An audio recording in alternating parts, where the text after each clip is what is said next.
oxygen. And so also same with photosynthesis. When I was in college, I was told everything is derived from photosynthesis as a form of energy. In reality, that's not true. There are things that live off of chemosynthesis. So we're constantly having to reevaluate our understanding of what the definition of life is. Mm-hmm. Do any of you ever come across reports from people that claim to have firsthand experiences with these entities, whatever they might be, or these aircraft, and then as a result, whether or not they're religious, find that these things will automatically disappear? Anyone, this is open to any of you on the panel. So just real quick, because I'm running out of time. Lou? Ma'am, I've always been a nuts and bolts kind of guy. When I was at ATIP, I was focusing more on the performance characteristics and less on the potential occupants.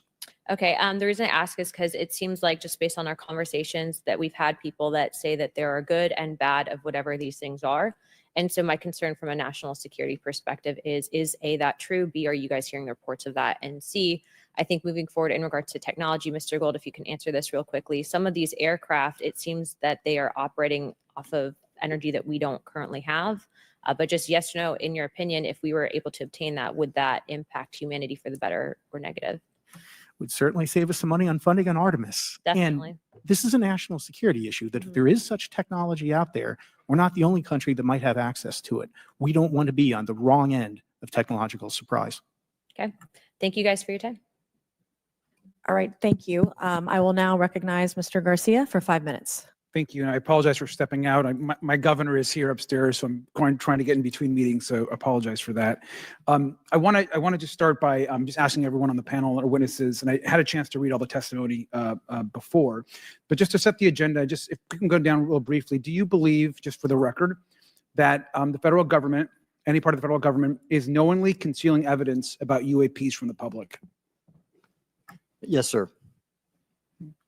100%. Yes. Yes. Thank you. I also want to just go down the line. I know many of you have already said this, but I just, for the record again, just briefly, what do you believe UAPs could be or are? Strong evidence that they are non-human, higher intelligence. I echo my colleague's comment, sir. Genuinely do not know. Don't know, but we must find out. Okay, thank you. I appreciate those answers, gentlemen. I think this is obviously another remarkable hearing with just really important information, so I thank all of you for answering the questions. Admiral, I just want to go back to one thing. Now, last year, our subcommittee heard from 2 retired Navy pilots, Lieutenant Ryan Graves and Commander David Fravor, regarding UAPs. Actually, I think Ryan is here in the audience and been a great person to get to know and to have conversations with. He, of course, has been involved in the Safe Airspace for Americans Act with Chairman Graves, with Chairwoman Mace for UAP reporting by civilian aviation personnel. Can you discuss briefly why it's important for civilian pilots to be able to report UAPs and why these legal protections are critical for our national security? Yes, Congressman, thank you. And I did invite Ryan Graves as my guest, as I'm on his advisory board for the Americans for Safe Aerospace, and the legislation that you supported and introduced, I fully support as well. And I think it's important that more civilian pilots, commercial pilots report so we can better understand and learn and do research on UAP, as well as remove the stigma so more citizens report on what they observe. And also, it'll only contribute to aviation safety when we have a better understanding of where these UAP are, how they operate, and at what frequency and what capability level. So it's important for aviation safety, and it'll be important for moving science and research forward. Thank you, sir. And I just want to reiterate to my colleagues, I mean, this is a very bipartisan piece of legislation, and we just got to continue to get this through the Congress. And it's incredibly important that civilian pilots have the opportunity to safely report the UAPs that they are seeing or encountering in the air. And I can't express how critical this piece of what I believe is a larger collection of evidence and facts actually happen. We've been approached by pilots. I've talked to folks that have been engaged with our office and others, and there is still enormous stigma. And essentially, we don't have a system where folks are feeling free to be able to report what they're seeing. And so I just want to reiterate that that advocacy. Mr. Gold, in your testimony, you discussed NASA's aviation safety reporting system, a confidential, non-punitive reporting mechanism In the Safe Airspace for Americans Act, we explicitly allow for civilian reporting, of course, of UAPs. Can you explain why the NASA task force recommended the use of the aviation safety reporting system? The aviation safety reporting system is an existing system that is trusted, that has taken hundreds of thousands, now millions of cases. And again, recognizing budgetary constraints, this seemed like the perfect way to be able to gain more data.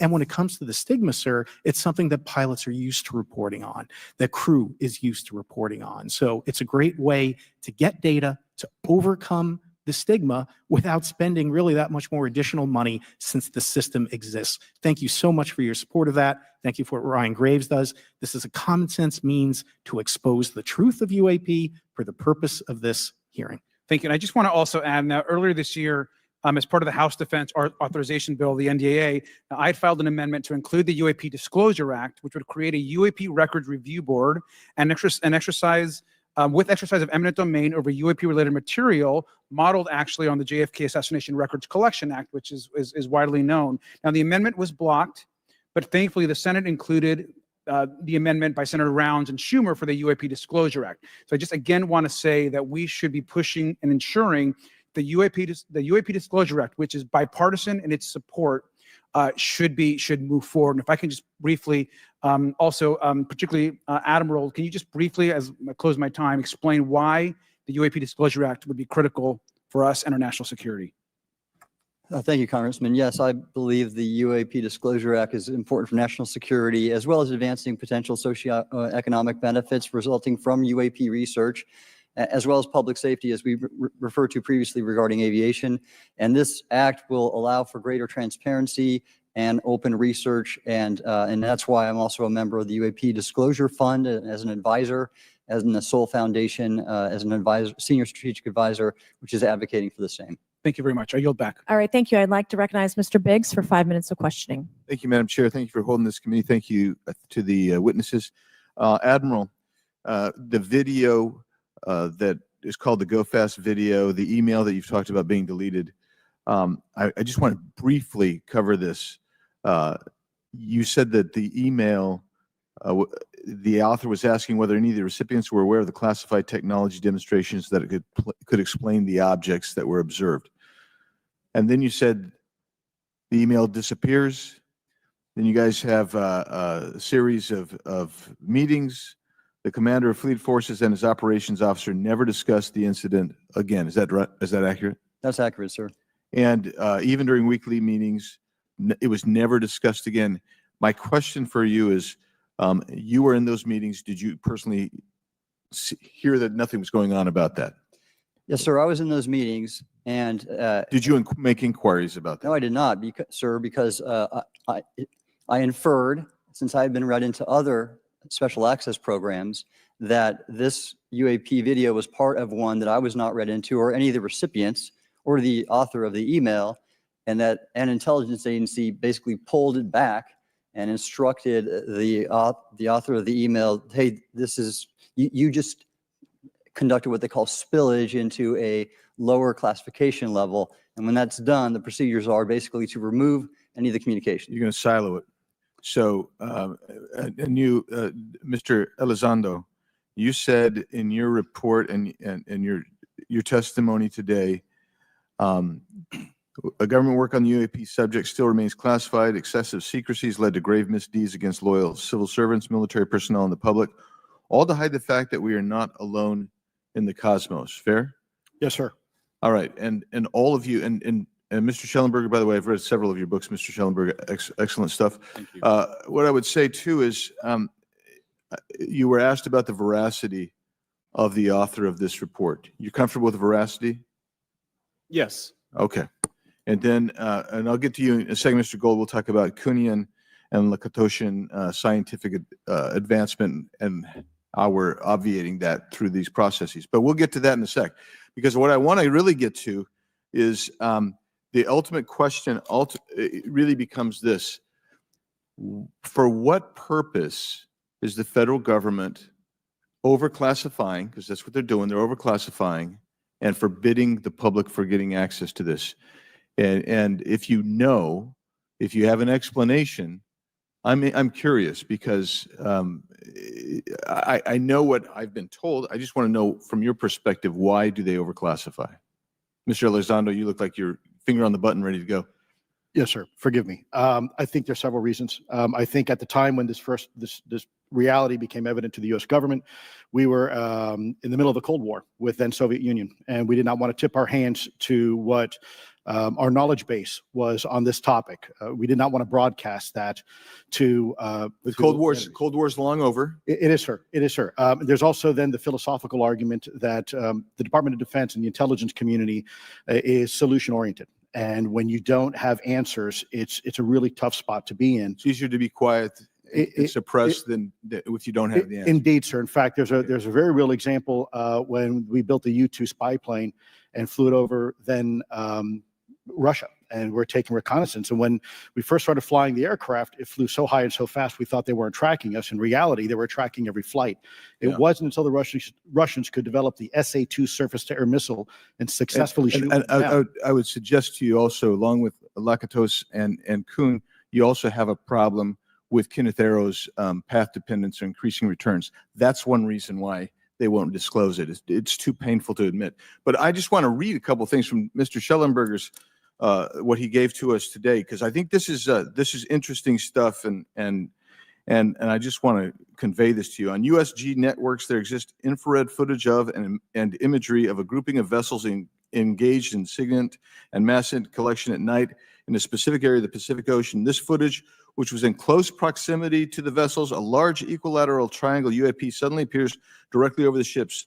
These three bright points are seen at each bottom corner of the UAP, which is observed to slowly rotate on its horizontal axis. And he goes on to describe that. And I just want to read one more, and I'm doing this because I think it's interesting. This stuff is interesting as anything. So let's get this one here, right here. While performing a routine airspace surveillance and control mission in the Eastern Air Defense Sector, an F-22 fighter observed multiple UAP contacts at mission altitude. Moving to intercept, the F-22 pilot noted multiple metallic orbs slightly smaller than a sedan hovering in place. Upon vectoring towards the UAPs, a smaller formation of the metallic orbs accelerated at rapid speed towards the F-22, which was unable to establish radar locks on the presumed hostile UAPs.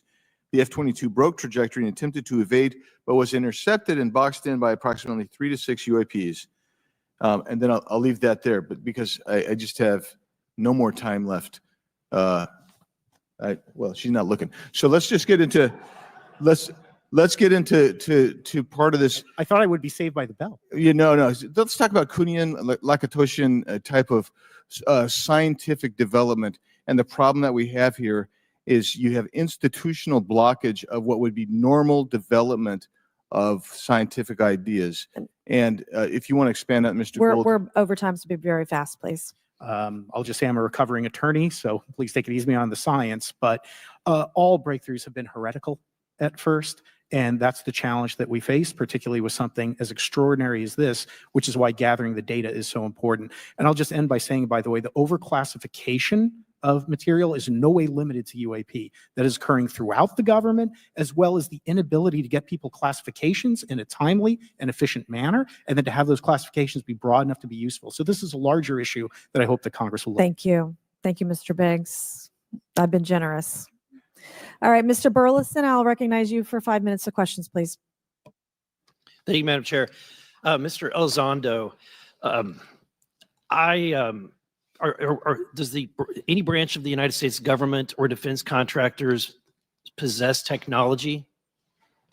Sir, there's documentation that I believe was submitted for the record that was approved for release by the U.S. Pentagon, by the Department of Defense Office of Pre-Publication Security Review, and it states one of the reasons why my predecessor program, OSAP, was trying to collect material of unknown origin.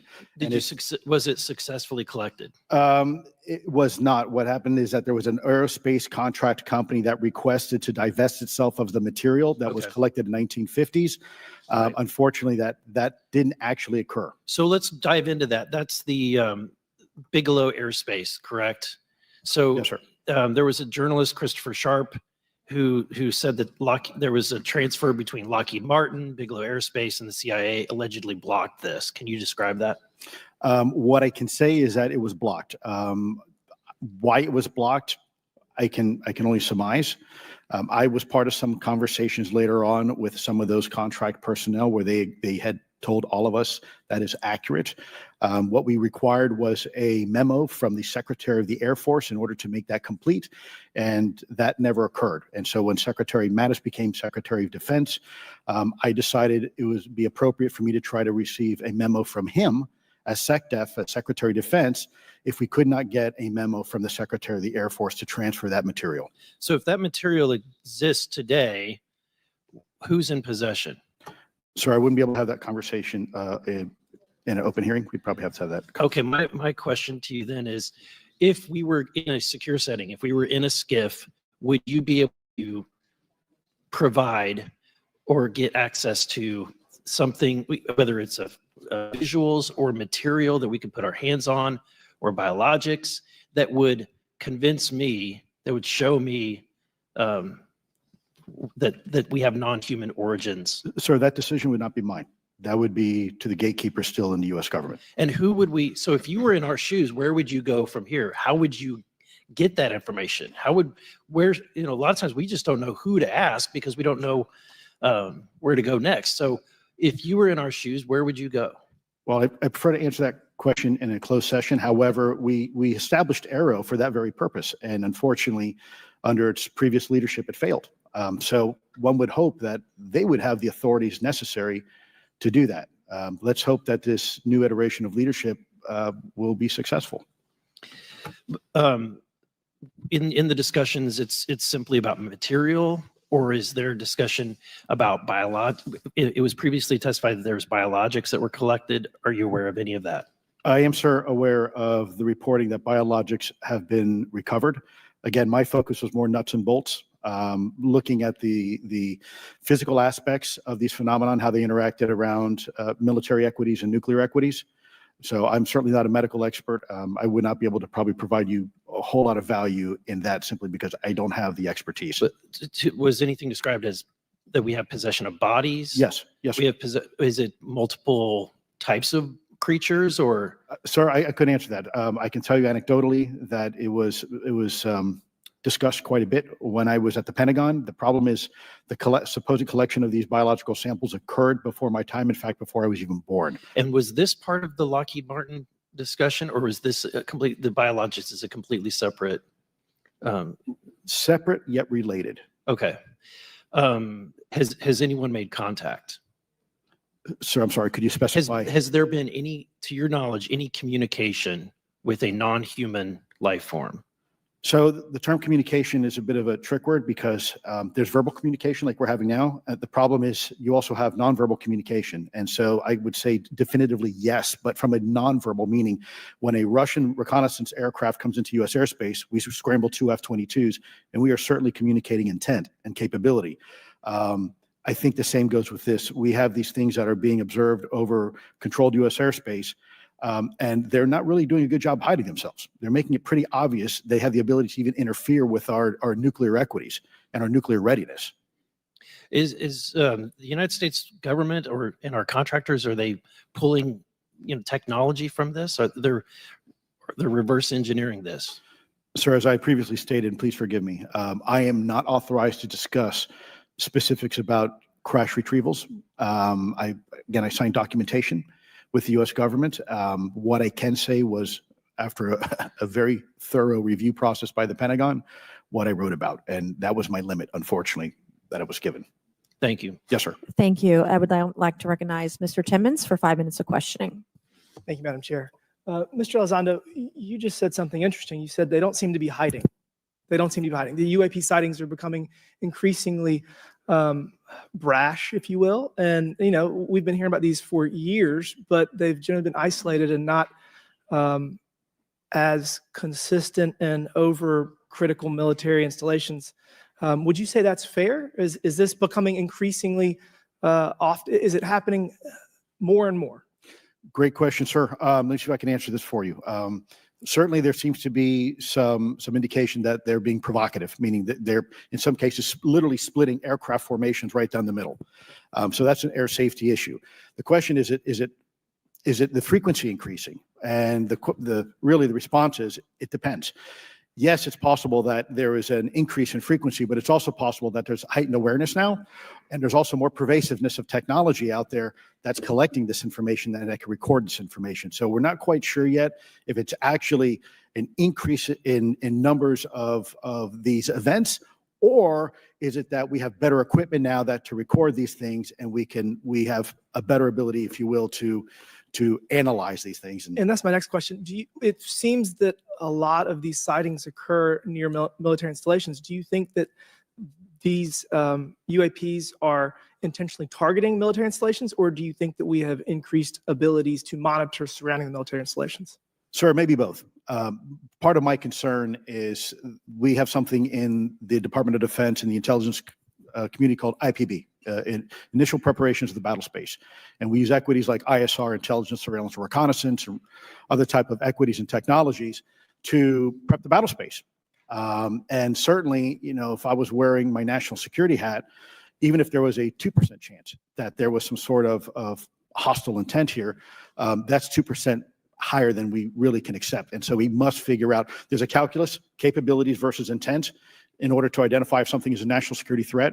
We've seen some of the capabilities, yet we have no idea in the intent.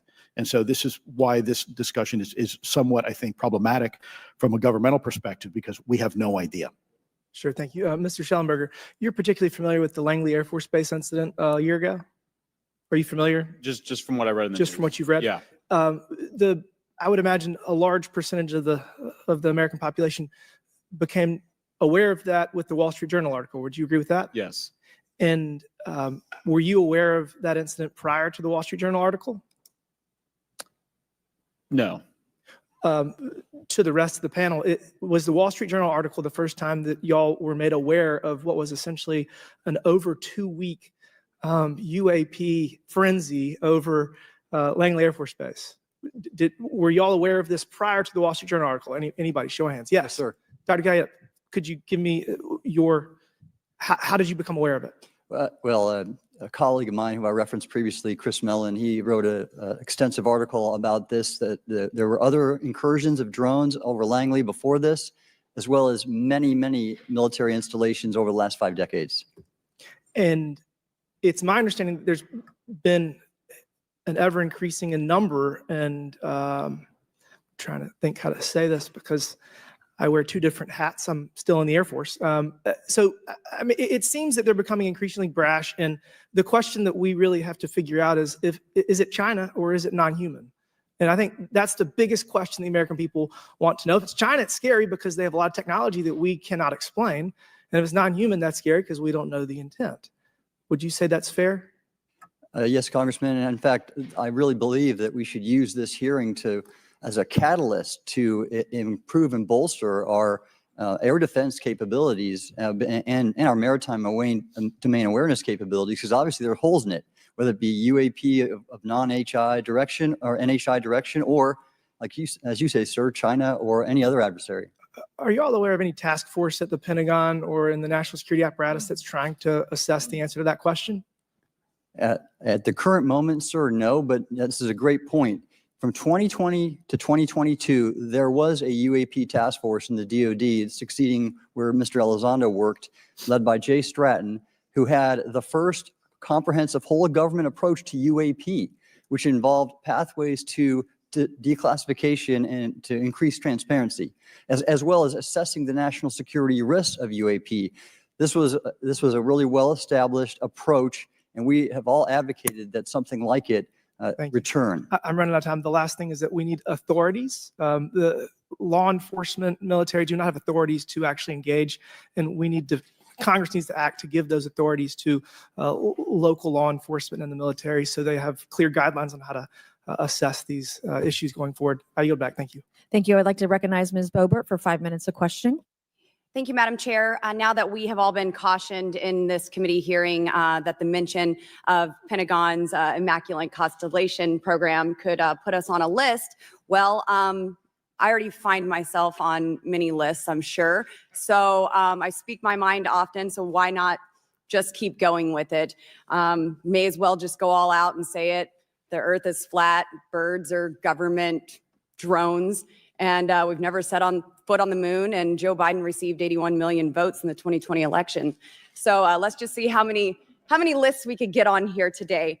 But Mr. Schellenberger, I wanted to ask you, I think I understand from this hearing that you would agree that classifying information like this is not in the best interest of the people. Is that correct? Yeah, I mean, with the caveat that, of course, I would support classification necessary to protect secrets essential to national security, but I think it's pretty obvious that there's overclassification. Overclassification, yes. And so in most instances, if they can't tell us what, do you think at some point they'll at least tell us why? President-elect Trump has repeatedly committed to greater transparency, both on the UAP issue, on JFK files, on Yes. COVID origins, and many other things. So I think that we need to make sure that the next administration is held accountable for that. Agreed. And this is for all four of you. Yes or no, please. I have many questions I want to get to.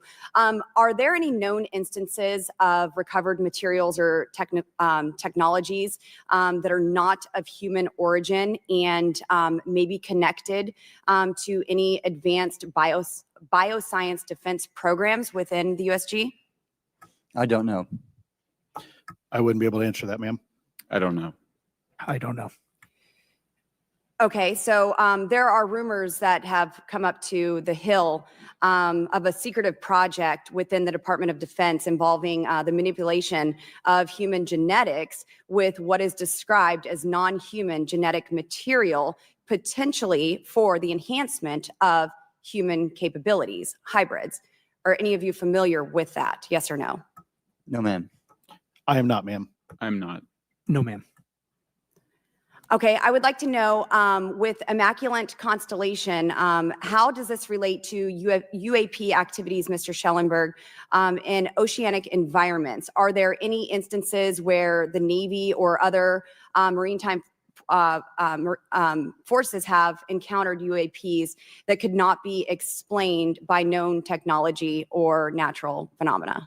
Yeah, the Immaculate Constellation covers both terrestrial and oceanic, and there's actually a number of cases described in the report that occur in the ocean. And do you believe that there is a concerted effort by the Pentagon to keep Congress out of the loop regarding these UAP activities, specifically in our waters? Yes. I think it's about 5% of our ocean that's actually been studied in detail by man, and we've studied more of space than we had of our own oceans. And so are there any accounts of UAPs emerging from or submerging into our water, which could indicate a base or presence beneath the ocean's surface?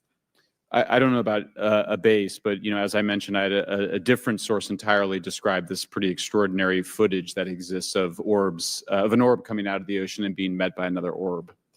Some would say that there's multiple hotspots where we see frequent activity. So in your investigations, have you come across any data or visual evidence like sonar readings or underwater footage of these UAPs? I have not beyond what's in the report. You've written about UAPs not only in the air, but in underwater. Are there any specifics on what you've learned about the UAP activity in our oceans? Particularly, have you spoken with sources who have provided any evidence or eyewitness accounts of these UAPs interacting with our naval forces or being detected by our underwater surveillance systems? Nothing beyond what's in the report and then the specific case that I mentioned with the orb. So this report says it all. There's no other information that we are aware of regarding the activity within our waters. I have other sources that have told me that have shared a significant amount of information, but they're not comfortable with me sharing it at this point.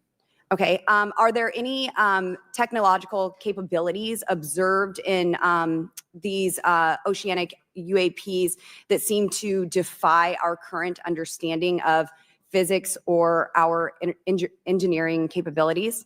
It seems like they all do. Yes, I would agree with that.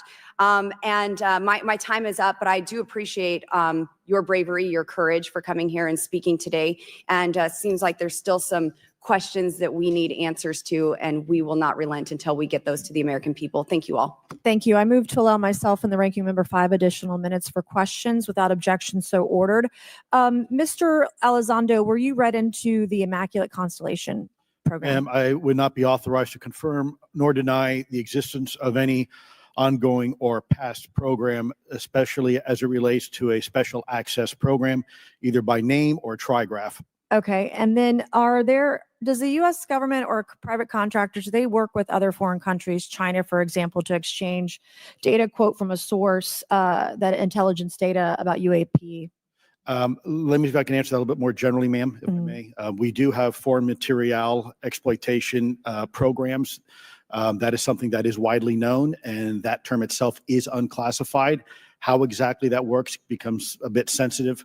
A discussion we could certainly have in a closed session if you like.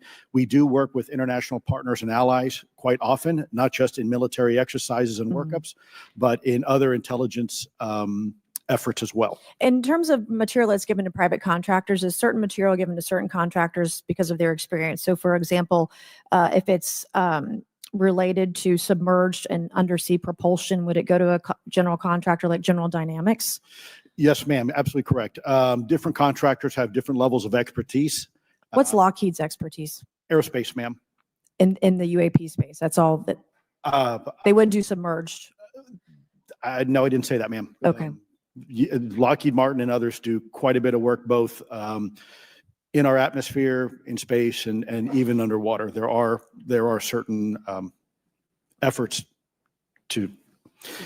It's a tough question you're asking. You put me on the spot here. I'm looking for the answer. Yes, ma'am. No, they are involved in a lot. I would rather let Lockheed Martin explain the different domains that they are involved with. Probably am not authorized to discuss that, but they are involved in a lot of different areas and domains. Admiral, flight safety risks for our pilots, based on what you've experienced and seen in your career.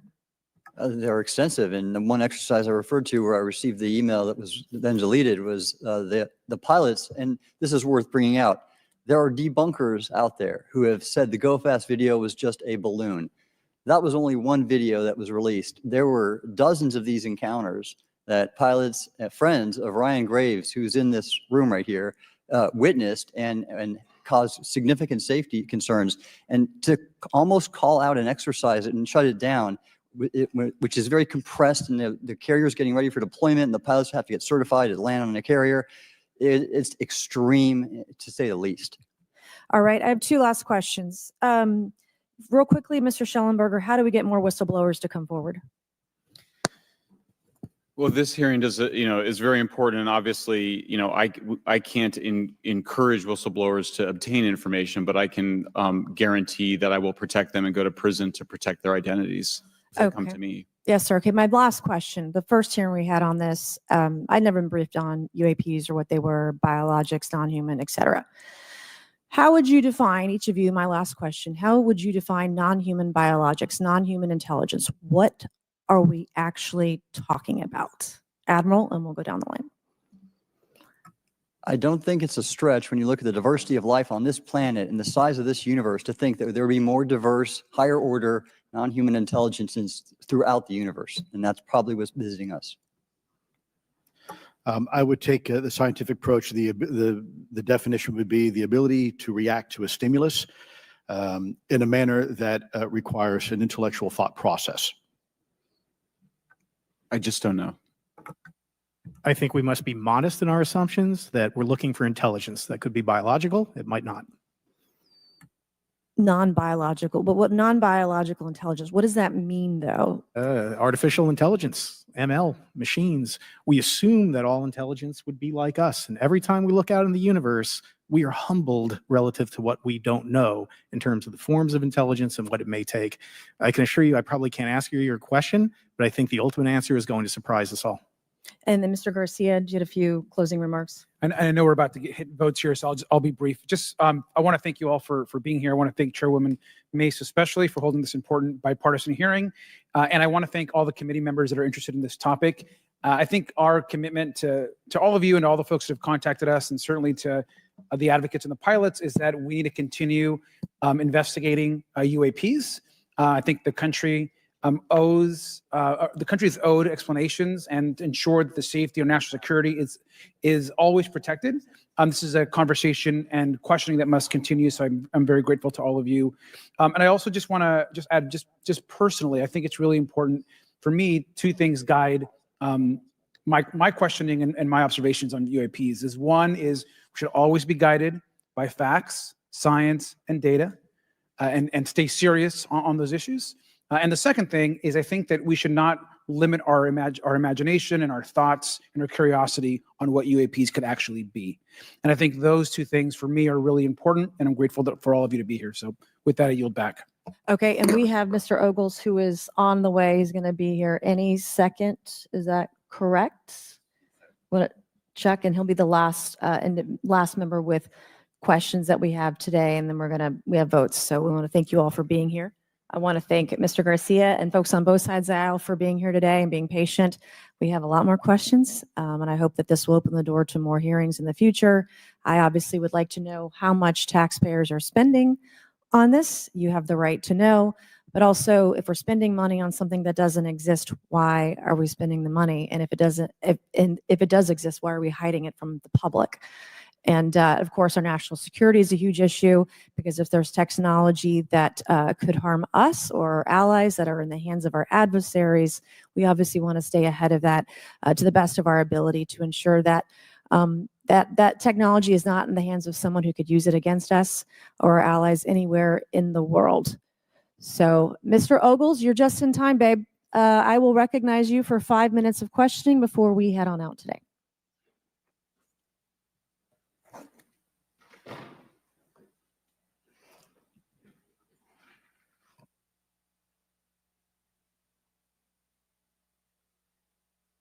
Well, thank you all for being here. And Madam Chairwoman, I'm out of breath because I sprinted to get here. But this is an important hearing. I think we all know that there's something going on. Mr. Elizondo, based on your knowledge of UAP sightings, do you believe it's fair to say that they are especially common near nuclear sites? Yes, sir. Mr. Congressman, I absolutely am convinced of that, as are my colleagues inside the government. And the reason why I pose that question, and this has been one of my talking points from the beginning, is, Oak Ridge is in Tennessee.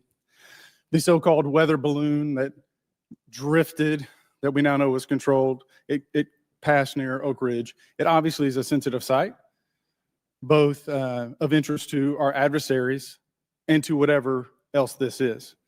Because we know that at military installations, at sensitive locations, such as nuclear facilities, that we're seeing this take place. So the question is what is it? Do you believe they've caused an irregular activity, and why might they be interested in those sites? Sir, in some cases, it's actually regular activity. You'd be surprised. There's actually documentation right now that's been submitted. It's not just Oak Ridge. It's Savannah River Site, SRS. It's also Los Alamos. A lot of our sensitive R&D locations appear to be under some sort of surveillance and monitoring. Why? Well, because a lot of innovation comes out of those areas, a lot of new technologies, a lot of, if you will, disruptive technologies that we use for our national defense originates out of those locations, and advanced concepts in physics as well. So if I was doing any type of reconnaissance, even on a foreign adversary, that's a great target to start with. Sure, and again, this has been one of my talking points. I do have questions. What role might the Department of Energy or its subsidiaries or affiliates have in this type of technology, or possessing this type of technology, whether it's ours or others? Mr. Gallaudet, I think your testimony has been pretty clear, but would you please reiterate that do you believe UAPs pose a threat to pilots? Excuse me. Yes, sir. Absolutely. They were threatening Navy pilots during the exercise that I was, my people were involved with in 2015. And it's my understanding they're risking pilot safety, commercial and military today. Well, considering, and I understand that there's a need in some cases to keep certain technologies secret. But you believe that it is posing a threat to our personnel, correct? Yes, sir. So I think it's reasonable to conclude that if there is a threat to our personnel who are serving our country faithfully, that there be oversight. 100%, Congressman. And in fact, that's the one thing that we've not talked about enough during this hearing is the fact that the government executive branch not sharing with Congress what it knows about UAP infringes on your legislative and oversight responsibilities to such an extent that's very concerning. I mean, what else are we, if you look at national security or intelligence or foreign affairs or appropriations, you all have oversight and legislative responsibility regarding those. This UAP issue may be the greatest issue of our time, and it's being hid from you. Well, I mean, and to your point, I think we've seen over the decades that we have certain adversaries like China, like Russia, that technologically speaking are not as advanced as us, that they lack some of the lethality that we have, and that we've seen that they've gone after our technologies and in some cases succeeded, in particular with missile technology. And so again, my concern, whether this technology emanates from us or otherworldly, that we know that we possess it. And where's the accountability? Where are the stopgaps? What are the guarantees that if this were to fall in enemy hands, that it isn't immediately weaponized against us? And I'll say this, it is clear from my experience and what I've seen that there is something out there. The question is it ours? Is it someone else's?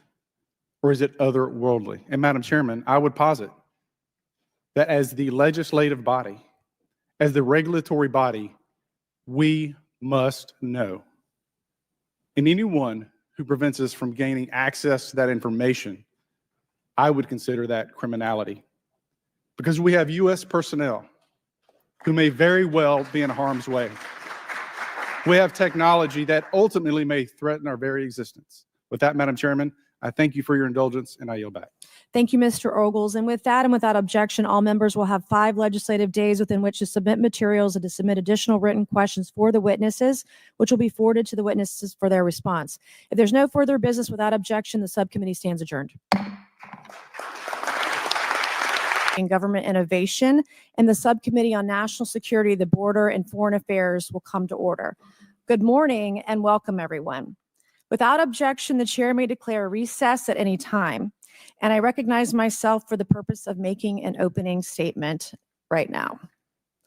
Good morning and welcome to today's historic hearing, which I'm co-chairing with Mr. Grothman, whose subcommittee held an important hearing on this topic last year. I want to thank my colleagues on the Oversight Committee, including Mr. Burchett, Mr. Burleson, Ms. Luna, Mr. Moskowitz, Mr. Garcia, for their relentless drive to get answers on UAPs. They've been steadfast in demanding transparency on the sightings reported by military pilots and armed forces. Their commitment to digging for the truth is exactly what this country needs to cut through the secrecy surrounding this issue. And many high-ranking individuals in the military and intelligence communities believe UAPs demand greater attention, and thus the purpose for this hearing today. Former National Security Advisor H.R. McMaster said on Bill Maher's program that, quote, there are phenomena that have been witnessed by multiple people that are just inexplicable by the science available to us. Army Colonel Carl Nell, a member of the federal government UAP task force, said at a conference this past May that non-human intelligence exists. Non-human intelligence has been interacting with humanity. This interaction is not new, and it's been ongoing, and there are unelected people in the government that are aware of that. But UAPs remain a controversial topic. I'm not going to name names, but there are certain individuals who didn't want this hearing to happen because they feared what might be disclosed. But we stood firm. No amount of outside pressure would ever keep me from pursuing a subject to ground, come hell or high water. On that score, I want to thank our witnesses for being here. We have before us a panel of individuals accomplished in the military, in civilian government, in science, and in journalism. Some of the testimony you will hear them deliver today does not reflect well on influential individuals and agencies within the U.S. federal government, and perhaps some of our contractors. It's never easy to present such information publicly. So I appreciate our witnesses voluntarily agreeing to being here today. This hearing is intended to help Congress and the American people to learn the extent of the programs and activities our government has engaged in with respect to UAPs and what knowledge it has yielded. This includes, of course, any knowledge of extraterrestrial life or technology of non-human origin. If government-funded research on UAPs has not yielded any useful knowledge, we also need to know those facts. Taxpayers deserve to know how much has it been invested, how much has been spent. They shouldn't be kept in the dark to spare the Pentagon a little bit of embarrassment. The reality is, despite their enormous taxpayer-funded budgets, the transparency of the Defense Department and the intelligence community have long been abysmal. The Pentagon has failed 6 consecutive audits. In fact, it's never actually passed one. Adding to this is a runaway overclassification of documents and materials, a reluctance to declassify materials when appropriate, and at times an outright refusal to share critical information with Congress. In short, it's not a track record that instills trust. So Congress has tried in recent years to lift the veil and find out if information about UAPs is being withheld, not only from the American public, but also from their elected representatives in Congress. Part of the transparency effort was legislation created in the Pentagon, the All-Domain Anomaly Resolution Office, or AARO, but the new office is struggling to get its footing. A recent statutorily required report from AARO, intended to illuminate the government's historic assessment of UAPs, was heavily criticized by those seeking UAP transparency. The report has stoked suspicions AARO is unable, or perhaps unwilling, to bring forward the truth about the government's activities concerning UAPs. I'm disturbed that AARO itself lacks transparency. Even its budget is kept from the public. So if there is no there, then why are we spending money on it, and by how much? Why the secrecy if it's really no big deal and there's nothing there? Why hide it from the American people? Because I'm not a mathematician, but I can tell you that doesn't add up. I expect some of our witnesses to share their views on that AARO report. We will also hear from the witnesses today allegations of UAP-related misinformation and disinformation by government officials, of which they are personally aware and directly experienced. And we will hear testimony today concerning recent revelations about a purportedly secret UAP program whose existence and findings may have been improperly withheld from Congress. But before we get to the witnesses, we're going to have a few more opening statements from our colleagues. And one thing I wanted to add at the end of my closing statement is there is a document that will be entered into the congressional record today. Mr. Tim Burchett from Tennessee has this document, and we just distributed it to every member up here on the dais of this document. But this is going to be the original document from the Pentagon about Immaculate Constellation that Michael Schellenberger delivered to Congress today. So thank you, Mr. Schellenberger, for this information. We are all reading it in real time now, and Mr. Burchett will enter it into the record. But 12 pages about this unacknowledged special access program that your government says does not exist. So with that, I would acknowledge my colleagues, Mr. Garcia. I want to say, first of all, to Mr. Connolly, who cannot be here today, the ranking member on my subcommittee on cybersecurity, I want to say that I was greatly saddened to hear about the recent news of Mr. Connolly's cancer diagnosis. And I want to convey to him and to all of our colleagues, we wish our very best to you and a full and speedy recovery. And with that, I would acknowledge Mr. Garcia for 5 minutes. Thank you. Thank you very much, Chairwoman. I want to thank the Chairwoman and the Chairman both for their continued support and really treating this this discussion and these hearings in a way that's bipartisan. I think one thing that's very important for all of us that are interested in the conversation around UAPs is that this is an area that both Republicans and Democrats, where we may disagree in a lot of other spaces, this is an area where bipartisanship is really important. And in fact, I would add it's critical that we all continue to work together in a way that that moves forward with the truth and important disclosure. So we're here to have a bipartisan and serious conversation, I believe, about our national security. We should always ground these conversations in facts, evidence, and the data in front of us. I want to note that we have our witnesses here. I want to thank you all for being here, and note that also amongst you have folks that have also served us in our military. And I know that for many of you, this has been a difficult process, but I'm very grateful to have you with us today, and thank you for joining us. I also want to note that today's hearing builds on a quite, I think, also historic public hearing that we had many months ago that Mr. Grothman and others helped lead in this very same hearing room, where I believe we began a really important public conversation about UAPs. And so I want to thank him for that. And I especially want to thank Chairwoman Mays for her continued advocacy on this topic. I also want to start with some facts. We know that there are objects or phenomena observed in our airspace, as our witnesses will testify, and also possibly in our oceans. In many cases, we don't know what they are, and this is, of course, why we're discussing UAPs. Now, the All-Domain Anomaly Resolution Office, AARO, has reported hundreds of UAPs that remain, quote, uncharacterized and unattributed, and which, quote, appear to have demonstrated unusual flight characteristics or performance capabilities and require further analysis. This is our own AARO office. Now, we shouldn't prejudge what they might be. I'm certainly not going to. We need evidence. But what we are detecting things, and we know that we don't understand them, and this is worth investigating. Now, the American people have legitimate questions, and I believe it's critical that Congress should help address them. This is about the truth and science and facts. Now, transparency and faith in our institutions is vital in a good democracy. Now, I'm proud to say that this hearing will build on that important bipartisan work, and I want to thank everyone for being involved, including members of our committee. Now, in our last hearing in July, we heard testimony that a significant number of pilots of major airlines have witnessed UAPs as well, but have no real confidential way of reporting them to the government. We heard that commercial pilots who encounter UAPs may be hesitant to speak openly due to stigma or fear of retaliation.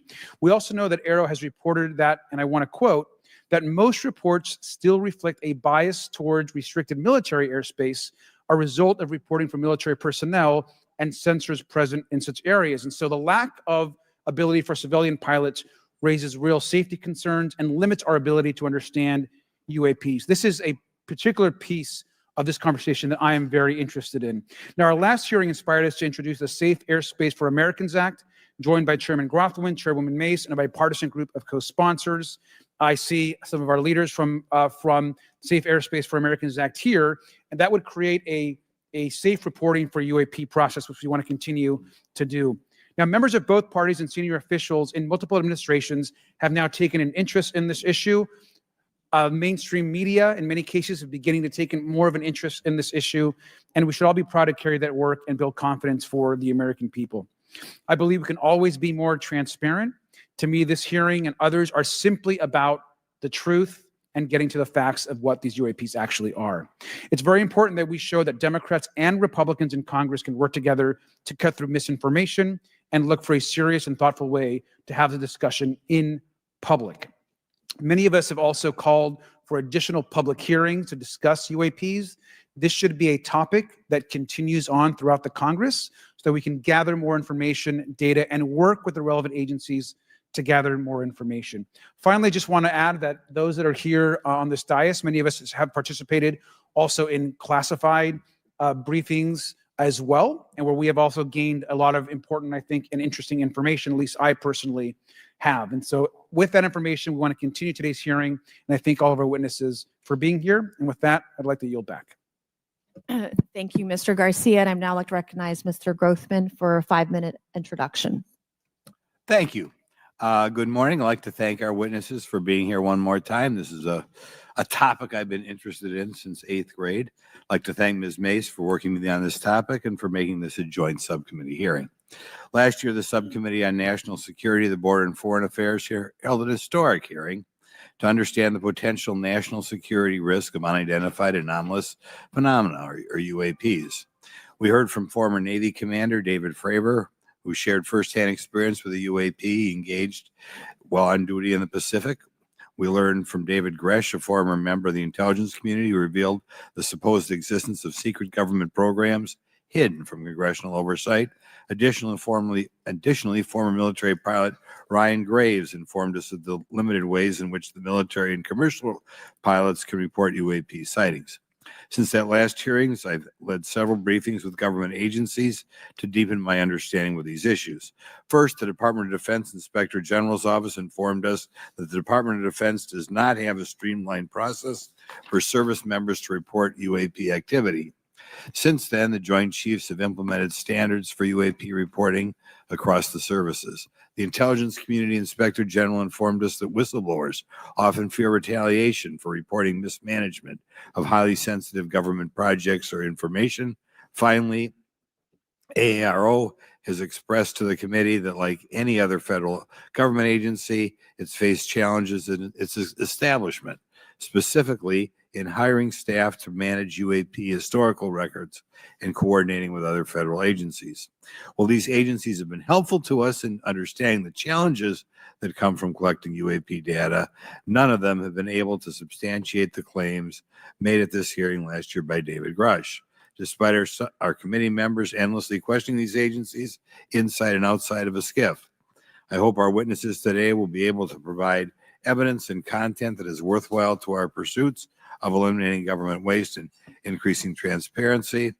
To help alleviate some of the roadblocks, I'm supportive of measures that were included in last year's National Defense Authorization Act to increase transparency and improve record-keeping measures when it comes to UAPs. But I believe there's still more work to go. I co-led the Safe Airspace for Americans Act with Ranking Member Garcia, which requires the Federal Aviation Administration to develop procedures to collect UAP data from civilian aviators. I look forward to working with members of Congress to see that this legislation and other UAP legislation crosses the finish line. I'm deeply alarmed by the reporting of the massive drone swarm that flew over Langley Air Force Base in Virginia last December. Langley is the home of the 1st Fighter Wing, which maintains half of the F-22s in the U.S. Air Force inventory. Reports of this incident indicate these drones were roughly 20 feet long, flying more than 100 miles an hour at an altitude of over 3,000 feet. Yet the origin of these drones and their operators remains a mystery. This incident and other sightings near sensitive military installations highlights the complexity of the UAP challenge facing our intelligence, defense, and homeland security committees.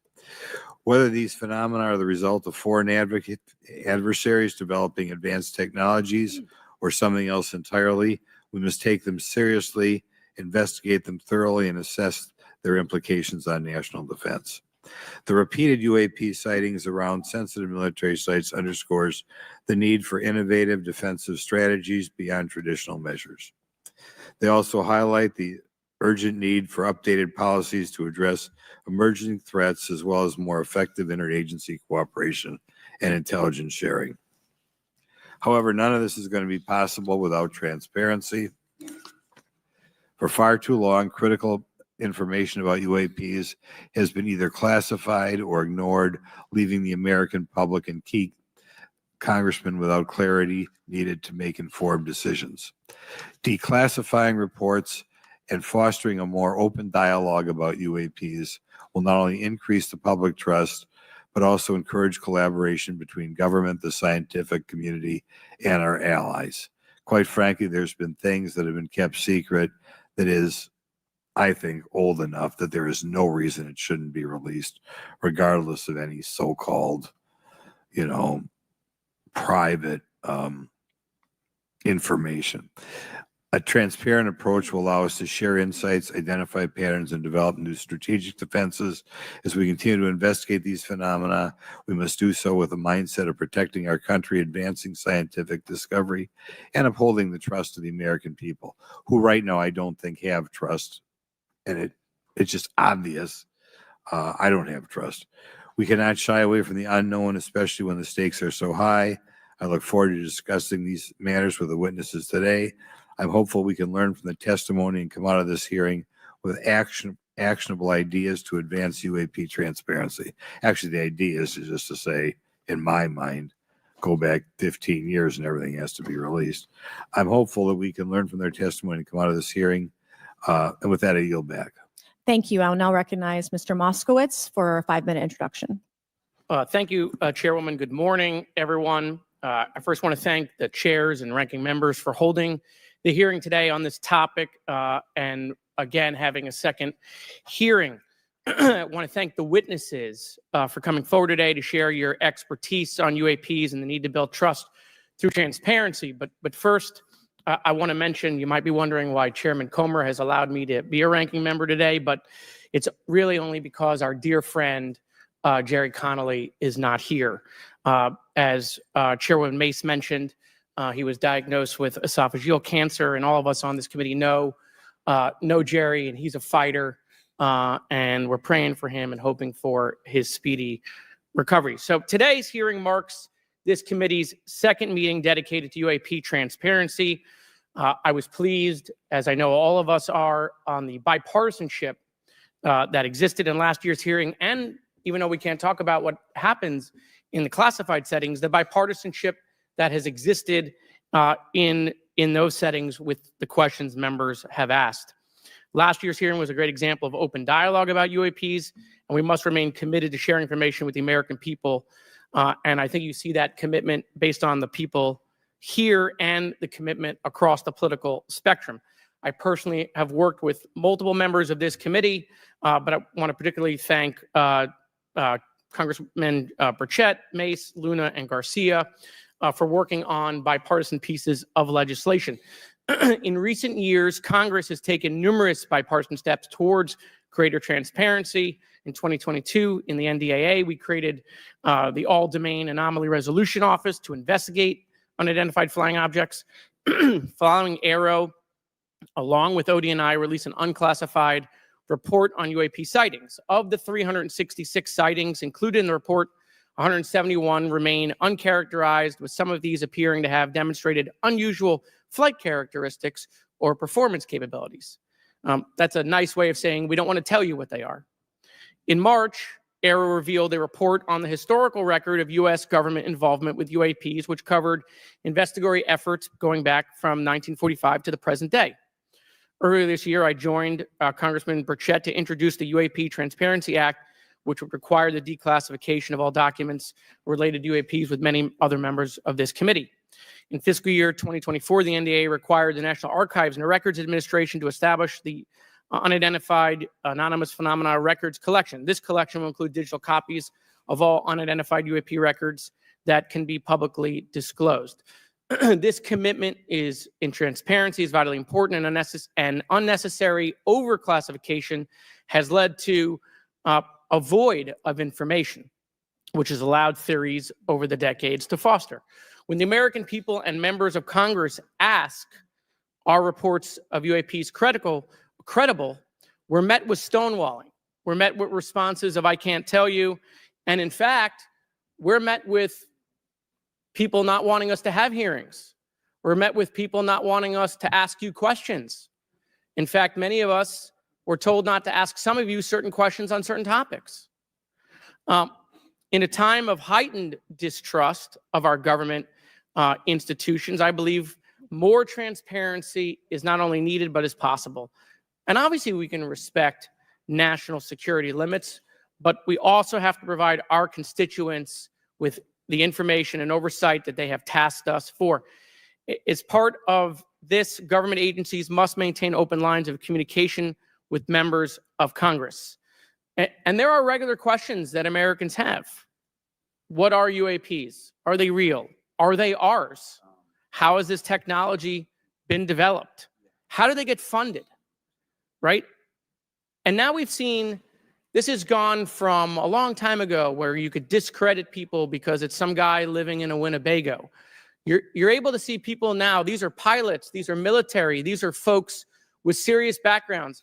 This has changed the face of this because now we have video. People have questions. We know there are advanced technology programs. Almost 15 years ago, one of those came out of Area 51 to go after Osama bin Laden. And the only reason we know about that is because one of those helicopters was downed. Americans have questions about whistleblowers who have come forward to talk about retribution. And so I want to thank everyone for being involved today on trying to get more transparency. This has been bipartisan, bicameral, and as we get into a new administration, the president-elect has talked about opportunities to declassify information on UAPs, and I hope he lives up to that promise. And with that, I yield back.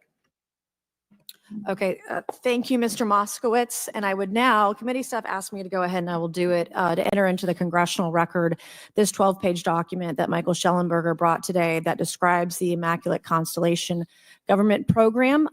So we will do that now. Every member up here has a copy of it. The first section talks about the unacknowledged special access program called Immaculate Constellation. And the second section about USG imagery intelligence. And Representative Luna just told me if I say Immaculate Constellation, I'll be on some list, maybe a FISA warrant. So come at me, bro, I guess. But without objection, entered in the record. All right. So next we will introduce our witnesses for today's hearing. Thank you so much for being here. Our first witness is retired Rear Admiral Tim Gallaudet, who retired from the U.S. Navy and is now the Chief Executive Officer at Ocean STL Consulting. Our second witness is Mr. Lou Elizondo, a former Department of Defense official and author of a recent bestseller book about UAPs. Our third witness is Mr. Michael Schellenberger, founder of the newsletter Public and author of a recent journalistic piece about special access programs, including one widely identified as Immaculate Constellation. I swear the staff wants me on a list. Okay. And our last witness today is Mr. Michael Gold, a former NASA official who is also a member of the NASA UAP Independent Study Team. Welcome, everyone. We are pleased to have you today. Pursuant to Committee Rule 9G, the witnesses will please stand and raise your right hands. This is where it gets real. Do you solemnly swear to affirm that the testimony that you are about to give is the truth, the whole truth, and nothing but the truth, so help you God? Let the record show that the witnesses all answered in the affirmative. We appreciate all of you being here today and look forward to your testimony. Let me remind the witnesses that we have read your written statements and they will appear in full in the hearing record. You guys may be seated. Please limit your oral statements to 5 minutes. As a reminder, please press the button in front of you so the microphone is turned on so that everyone in the room, members included, can hear you. When you begin to speak, the light in front of you will turn green. After 4 minutes, the light will turn yellow. When the red light comes on, your 5 minutes has expired, and we would ask that you please wrap it up. So I will first recognize Rear Admiral Gallaudet to please begin your opening remarks. Thank you, Chairwoman Mace, Chairman Grothman, Ranking Members Connolly and Garcia, and members of the committee. Thank you for this opportunity to testify today regarding unidentified anomalous phenomena, or UAP. Confirmation that UAPs are real came to me in January of 2015 when I was serving as the commander of the Navy Meteorology and Oceanography Command. At the time, my personnel were participating in a pre-deployment naval exercise off the U.S. East Coast. It included the USS Theodore Roosevelt Carrier Strike Group, and this exercise was overseen by the United States Fleet Forces Command, led by a 4-star admiral who at the time was also my superior officer.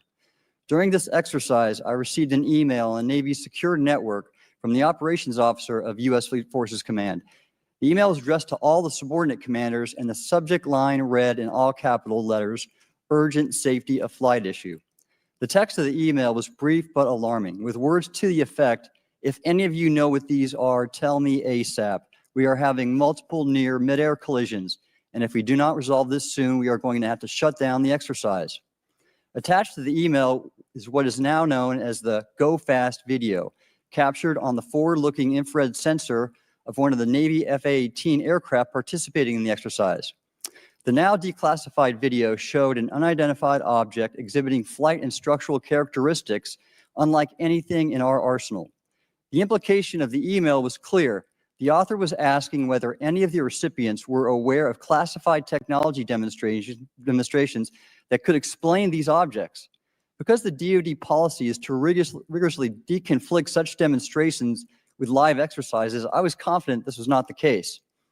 The very next day, that email disappeared from my account and those of the other recipients without explanation. Moreover, the commander of Fleet Forces Command and the operations officer never discussed the subject.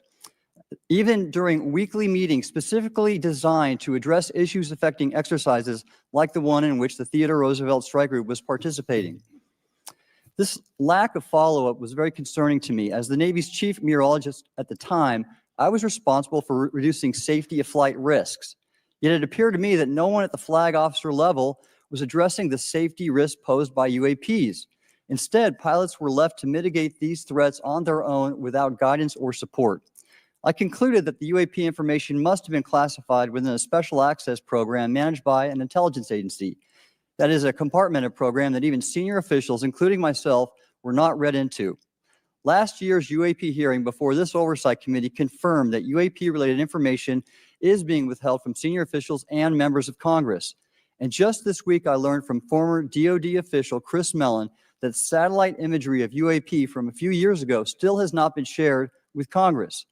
Equally concerning, last year's UAP hearing also revealed that elements of the government are engaged in a disinformation campaign to include personal attacks designed to discredit UAP whistleblowers. Having never signed a non-disclosure agreement regarding UAPs and now as a private citizen, I've become an advocate for greater UAP transparency from the government. The continued overclassification surrounding UAPs has not only hindered our ability to effectively address these phenomena, but has also eroded trust in our institutions. While I applaud previous bipartisan legislation passed by Congress concerning UAPs, a more comprehensive approach is needed to address the broader implication of UAP on public safety and national security, as well as the socioeconomic opportunities that open UAP research could unlock. Therefore, I recommend Congress take the following action, which I believe will receive bipartisan support. First, establish robust oversight of the executive branch's management of UAP information by directing key officials, beginning with the director of the DoD's All-Domain Anomaly Resolution Office, to provide comprehensive briefings on what the government knows about UAP and does not know. Two, enact the provisions of the UAP Disclosure Act that establish a UAP Records Review Board to ensure independent oversight, transparency, and accountability in the government's handling of UAP information. And three, strengthen the UAP Disclosure Act and future reauthorizations with provisions that mandate a whole-of-government approach to addressing UAP. In closing, I will share my personal reasons for speaking out on this topic. First, as a former science agency leader, having led the National Oceanic and Atmospheric Administration, I've always sought the truth in human knowledge and thought. Now that we know UAP are interacting with humanity, and these include unidentified submerged objects in the ocean, we should not turn a blind eye, but instead boldly face this new reality and learn from it. Additionally, at a time when leaders in government leave much to be desired, I feel obligated to show moral leadership on this issue of UAP disclosure by validating the credibility of the courageous men and women who have come out as witnesses and whistleblowers to expose the truth. My speaking out has encouraged others to do the same, and it's my hope over time that a number of your constituents will want to know the truth and about UAP, and this number will increase to such an extent that the congressional action I've just recommended will become inevitable. Thank you, and I look forward to your questions. Thank you. I will now recognize Mr. Elizondo for his opening statement. Greetings, Chairwoman Mace, Chairman Grothman, Ranking Members Connolly and Garcia, and members of the committee. It is my honor and privilege to testify before you on the issue of unidentified anomalous phenomenon, formerly known as UFOs. On behalf of our brave men and women in uniform and across the intelligence community, as well as my fellow Americans who have awaited this day, thank you for your leadership on this important matter. Let me be clear, UAP are real. Advanced technologies not made by our government or any other government are monitoring sensitive military installations around the globe. Furthermore, the U.S. is in possession of UAP technologies, as are some of our adversaries. I believe we are in the midst of a multi-decade secretive arms race, one funded by misallocated taxpayer dollars and hidden from our elected representatives and oversight bodies. For many years, I was entrusted with protecting some of our nation's most sensitive programs. In my last position, I managed a special access program on behalf of the White House and the National Security Council. As such, I appreciate the need to protect certain sensitive intelligence and military information. I consider my oath to protect secrets as sacred, and I will always put the safety of the American people first. With that said, I also understand the consequences of excessive secrecy and stovepiping. Nowhere was this more apparent than in the aftermath of 9/11, which many of us remember all too well. I believe that America's greatness depends on three elements: A, a watchful Congress; B, a responsive executive branch; and C, an informed public. Over the last decade and a half, I learned that certain UAP programs were and are operating without any of these elements. Although much of my government work on the UAP subject still remains classified, excessive secrecy has led to grave misdeeds against loyal civil servants, military personnel, and the public, all to hide the fact that we are not alone in the cosmos. A small cadre within our own government involved in the UAP topic has created a culture of suppression and intimidation that I've personally been victim to, along with many of my former colleagues. This includes unwarranted criminal investigations, harassment, and efforts to destroy one's credibility. Most Americans would be shocked to learn that the Pentagon's very own Public Affairs Office openly employs a professional psychological operations officer as the singular point of contact for any UAP-related inquiries from citizens and the media. This is unacceptable. Many of my former colleagues and I have provided classified testimony to both the Department of Defense and the Intelligence Community Inspector General, and many of us have subsequently been targeted by this cabal with threats to our careers, our security clearances, and even our lives. This is not hyperbole, but a genuine fact, and this is wrong. To fix these problems, I propose three principal actions. First, Congress and the President should create a single point of contact responsible for a whole-of-government approach to the UAP issue. Currently, the White House, CIA, NASA, the Pentagon, Department of Energy, and others play a role, but no one seems to be in charge, leading to unchecked power and corruption. Second, we need a national UAP strategy that will promote transparency and help restore the American public's trust at a time when the public's trust is at an all-time low. This strategy should include a whole-of-government approach, including the academic and scientific communities, the private sector, and our international partners and allies. Third, Congress should create a protected environment so whistleblowers desperate to do the right thing can come forward without fear. As it currently stands, these whistleblowers suffer because of stigma, a code of silence, and concerns about retaliation. These whistleblowers should be encouraged to come forward in ways that protect them against any forms of retaliation. Policies and procedures should ensure that protection, and for those who refuse to cooperate, it is up to the members of this committee and the other lawmakers to wield their subpoena power against hostile witnesses and prevent additional government funding to those UAP efforts that remain hidden from congressional oversight. In closing, we as Americans have never been afraid of a challenge. In fact, we thrive on them, whether it's eradicating polio or going to the moon. We don't run from a challenge, we take it head on. To the incoming administration and Congress, I say to you, we need immediate public transparency, and this hearing is an important step on that journey. If we approach the UAP topic in the same way as we as Americans have met other challenges, we can restore our faith in our government institutions. Together, we can usher in a new era of accountable government and scientific discovery. I believe that we as Americans can handle the truth, and I also believe the world deserves the truth. Thank you, esteemed members of Congress, for your time today. It is profoundly appreciated by many. Thank you. I ask unanimous consent for Representatives Ogles of Tennessee and Boebert of Colorado to be waived onto the subcommittee for today's joint subcommittee hearing for the purpose of asking questions. Without objection, so ordered. I would now like to recognize Mr. Schellenberger for his introductory remarks. Chairwoman Mace, Chairman Grothman, Ranking Member Connolly, Ranking Member Garcia, members of the subcommittees, thank you for inviting my testimony. One of Congress's most important responsibilities is oversight of the executive branch in general and the military and intelligence community in particular. Unfortunately, there is a growing body of evidence that the U.S. government is not being transparent about what it knows about unidentified anomalous phenomena, and that elements within the military and the IC are in violation of their constitutional duty to notify Congress of their operations. President-elect Donald Trump and former President Barack Obama have both said that the government has information about UAPs that it has not released. There are other explanations for UAPs than that they represent a new form of life or non-human life. Current dominant alternative theories, including those put forward by AARO, are that UAPs are some kind of natural phenomena we don't yet understand, like ball lightning or plasma. They could also be part of some new U.S. or foreign government weapons programs, such as drones, aircraft, balloons, CGI, hoaxes, or birds. Whatever UAPs are, Congress must be informed, as as must the people of the United States. We have a right to know what UAPs are, no matter what they are.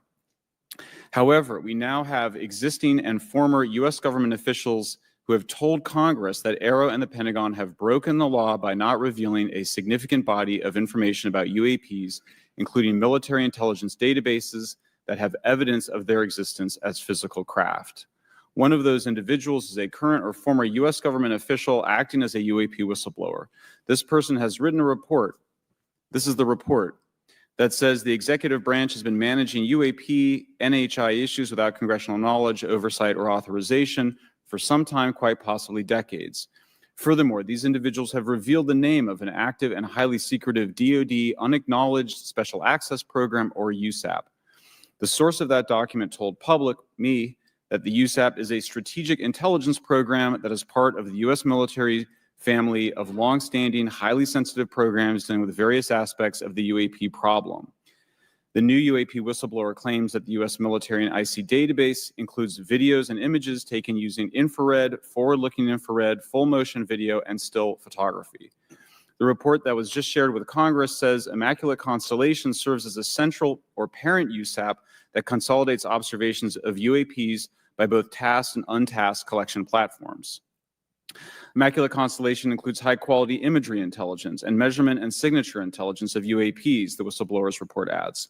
The sources of this intelligence are a blend of directed and incidental collection capabilities, positioned in low Earth orbit, the upper atmosphere, as well as military and civilian aviation altitudes and maritime environments. The report to Congress details in detail various UAPs, including spheres, orbs, disks, saucers, ovals, triangles, boomerang, arrowhead, and irregular organic. The report describes various incidents found in the human intelligence databases. One involved orbs surrounding and enforcing an F-22 out of its patrol area. In another incident, the crew of a Navy aircraft carrier watched a small orange-red sphere rapidly descend from a high altitude of 100 to 200 yards directly above the flight deck of the CVN, or aircraft carrier. And since my reporting on this Immaculate Constellation last month, another source came forward who told me that they saw a roughly 13-minute long, high-definition, full-color video of a white orb UAP coming out of the ocean approximately 20 miles off the coast of Kuwait. It was filmed from a helicopter. Then halfway through the video, the person said the orb is joined by another orb that briefly comes into the frame from the left before rapidly moving again out of the frame. The person discovered the video on SIPR, the Secure Internet Protocol Router Network, which the DoD uses to transmit classified information. A leading UAP researcher who utilizes the Freedom of Information Act to find out what the government knows, John Greenwald, told me last year that the U.S. government had been increasingly denying his requests for UAP information. He has been doing FOIA requests for 27 years and has an archive of 3 million pages. The government has for decades denied any interest in UFOs, he told me, but the documents that he has assembled show that behind the scenes, it was a completely different story. Contrary to the hopes of many advocates of transparency, the government has been restricting more information since the leak of 3 UAP videos in 2017. The DoD organization AARO has been labeling many documents with a B7 exemption, which Greenwald says does not make any sense. They're stating that anything AARO does is involved in law enforcement investigation, which allows AARO to not release it. Greenwald says that the DoD has denied the existence of a UAP and ATIP-related records on multiple occasions, only to acknowledge them after an appeal was filed. He added that the Naval Air Systems Command in March 2022 stated they found no additional UAP videos. It seemed strange that they had 3 and only those 3, but other requests had been filed by the Black Vault, that's John Greenwald's group, to seek out more places UAPs might be hiding. Then in September 2022, the Navy admitted that the UAP-related videos and photographs existed, but denied the request in full for their release, saying that the requested videos contain sensitive information that are classified and exempt from disclosure. The DoD will deny things on a Monday and then admit to it on a Friday, said Greenwald. He said the government can and does release videos that protect secret methods of capturing it. They fall back on the sensitive platform excuse a lot, he said. However, the on-screen information can be blurred and scrubbed. The metadata can be removed. I'll show you this example here. This is a presentation from the UATP task force.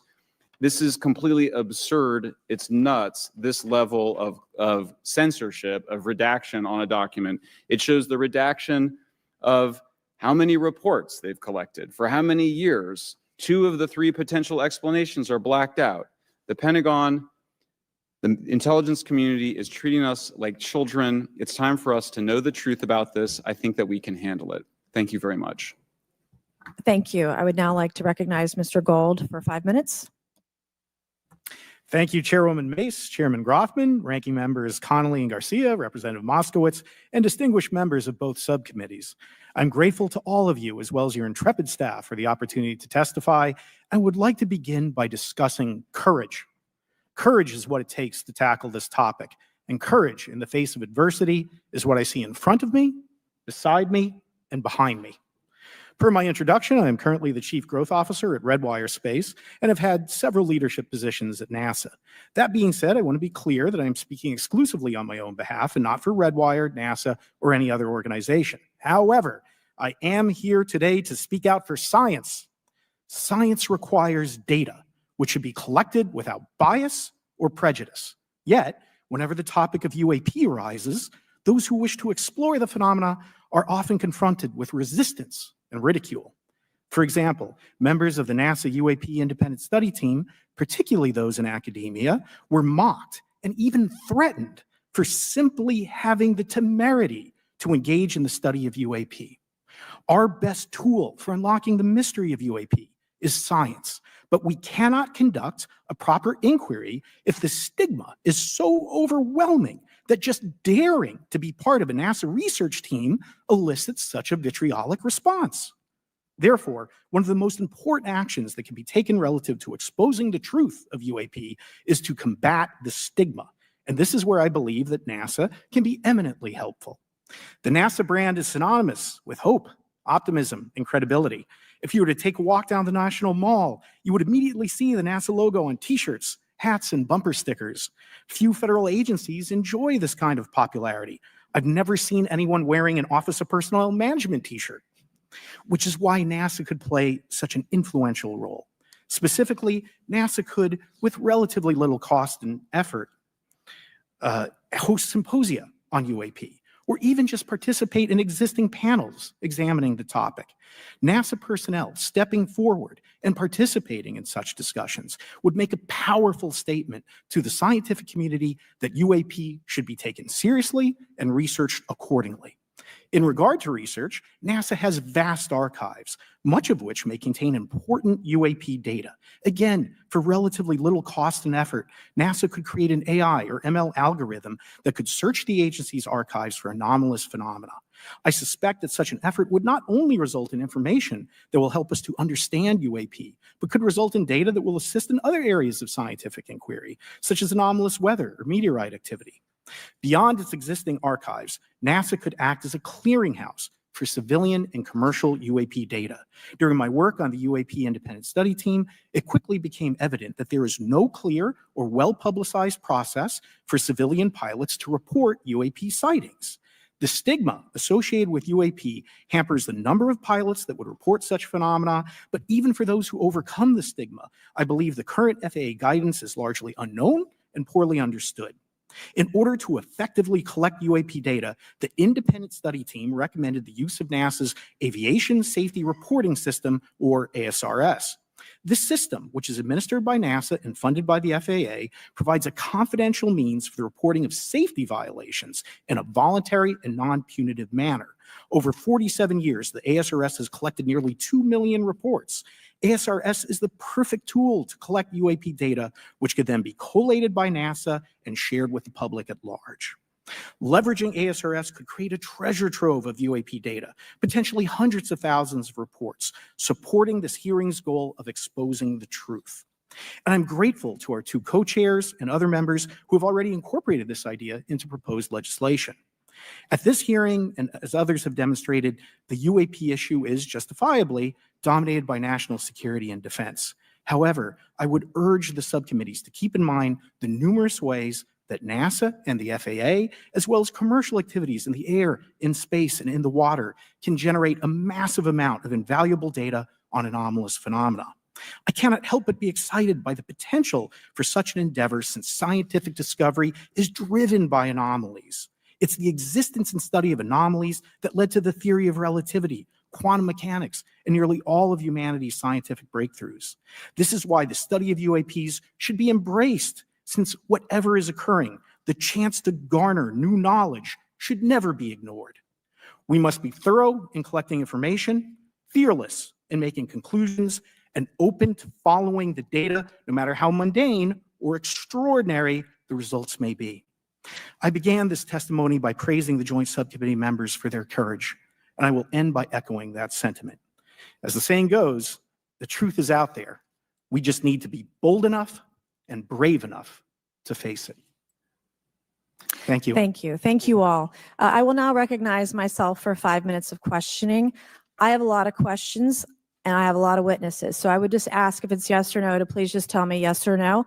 If it requires more than that, be very succinct because I would like to go down the line and ask as many questions as possible. So for the Admiral this morning first, former DoD official Chris Mellon reached out to you about satellite imagery from 2017 that depicts a UAP. What were the dates in 2017 when this occurred? I can't share with you the details, ma'am, but I can do it in a closed setting, and I can also tell you the agency that wrote a report on it. Okay, so who has the imagery? I can tell you that in a closed setting. Can you describe what was depicted in the satellite imagery? Just a description. It was a UAP, ma'am. That's it? No other description? The term that the analysts used, they called it the button. It was a disc-shaped object. Okay, where was it? I can't tell you that, ma'am. Okay. All right. Okay, Mr. Elizondo, you stated in your testimony that, quote, advanced technologies not by our government or any other government are monitoring sensitive military installations around the globe, end quote. If these technologies are not made by any government, who's making them? Private companies, or are you implying they are crafted by a non-human intelligence? Well, ma'am, that's precisely why we're here. The problem is that temporally speaking, over decades, not just the last 10 years, to put this in perspective, Are these private companies you're implying, or is this non-human intelligence? it may be both. Okay. When it comes to Blue Force Technologies, I would not be able to discuss. Okay. Ma'am, Are you read into secret UAP crash retrieval programs? we would have to have a conversation in a closed session, ma'am. I signed documentation 3 years ago that restricts my ability to discuss specifically crash retrievals. I submitted for my book through the DOPSR process, which took a year for it to be reviewed. And what is in the book is what I was told I'm allowed to talk about. Has the government conducted secret UAP crash retrieval programs? Yes or no? Yes, Okay. Were they designed to identify and reverse engineer alien craft? Yes or no? yes. Does the U.S. government have any reverse? Okay, we already answered that question about retrieval programs. Do any U.S. contractors have the same? I would prefer to address that in a closed session, ma'am. Okay. In your book, you mentioned government employees who've been injured by UAPs, placed on leave, and receiving government compensation for their injuries. Is that correct? That is correct. How can the government deny we have recovered craft if they're paying people because they've been injured by recovered craft? Ma'am, that's a great question. That's why I think we're here again, because I've seen the documentation by the U.S. government for several of these individuals who have sustained injuries as a result of a UAP incident. It's a crazy idea, right? The hypocrisy and the logic. Okay, Mr. Schellenberger, I'm going to say it again to be very clear. Immaculate Constellation. What's its mission and how are they funded? Its mission is to, as I stated, its mission is to, it's an unacknowledged special access program. Its mission is to document UAPs. Okay, and do you, for your story and your report, do you have more than one credible source? I do. Sourcing, okay. I do. And then why do you believe your sources to be credible? How do you judge the veracity of the documentation you've been provided about this program? I checked the sources and they are who they say they are. They are current or former government officials. Mm-hmm. I wanted to also add that I did not specify that they were Defense Department employees. I didn't specify the agency nor the gender. Would they have included non-government employees, people that aren't employed by the government? These are, I'm comfortable saying that these are government or previously government employees. Any of them currently employed by a private contractor or private contractors? I'd rather not say. Okay. What's the key takeaway, just a few seconds, about the Immaculate Constellation document you provided us today? I think that what the American people need to know is that the U.S. military and intelligence community are sitting on a huge amount of visual and other information, still photos, video photos, other sensor information, and they have for a very long time. And it's not those fuzzy photos and videos that we've been given. There's very clear High res. images, high resolution. How many visuals, graphics, videos, photos? I mean, I've been told hundreds, maybe thousands. I mean, I also wanted to say, because there was some conversation around concern around the revealing of these materials, revealing the source collections, but some of these are shot from helicopters using normal videos of oceans. I just think that's absurd that somehow you're going to be revealing some secret U.S. technology by revealing that you've photographed orbs off the coast of Kuwait. Okay, thank you. I have 8 seconds. Mr. Gold, did the NASA independent study team get briefed on what you call OSAP? Very quickly. I flagged the Advanced Aerospace Weapons System Investigation Program to our chair and our DFO. We did not get briefed, but I believe it is definitely worth looking into. That was probably the largest UAP review effort ever, and I think produced a lot of interest data, including revealing Nimitz. I don't know if my fellow witness Lou might want to, he did yeoman's work on it, might want to comment. Okay. All right, I'm going to turn to Mr. Moskowitz, who will be recognized for 5 minutes of questioning. Thank you, Madam Chairwoman. So, Mr. Gold, you gave a whole diatribe for a couple of minutes about UAPs, science, data collection, stigma. A lot of non-believers in all of this would just ask a very simple question. Why? Why is it so hard? Right? Like, why are people, anytime they ask, why are they always thwarted? Why are they always judged? Why is they always have misinformation spread? Why is there always retribution? Why is it always met with an ear? What's the why? If it doesn't exist, why is it such a problem? I think if you go through the history of science, Representative, it is always difficult for breakthroughs and new information, regardless of whether it's UAP or any other kind of discovery. And in science, we're supposed to be open, but when you break with the orthodoxy of what's believed, whether it's Galileo saying that the Earth doesn't rotate or the Earth rotates around the sun or the sun doesn't rotate around the Earth, it's always challenging for new beliefs. And the more extraordinary those discoveries, the more extraordinary those new beliefs, it's very difficult. So I think this is natural. There's natural conservatism that when it comes to science, but this issue in particular has been very difficult where, again, even to attempt to study it becomes problematic. But every hearing like this, every news report, every video, documentaries, I was privileged to be a part of something Dan Fair is putting together. I think many of us have interviewed for it, documentary over 30 different government officials.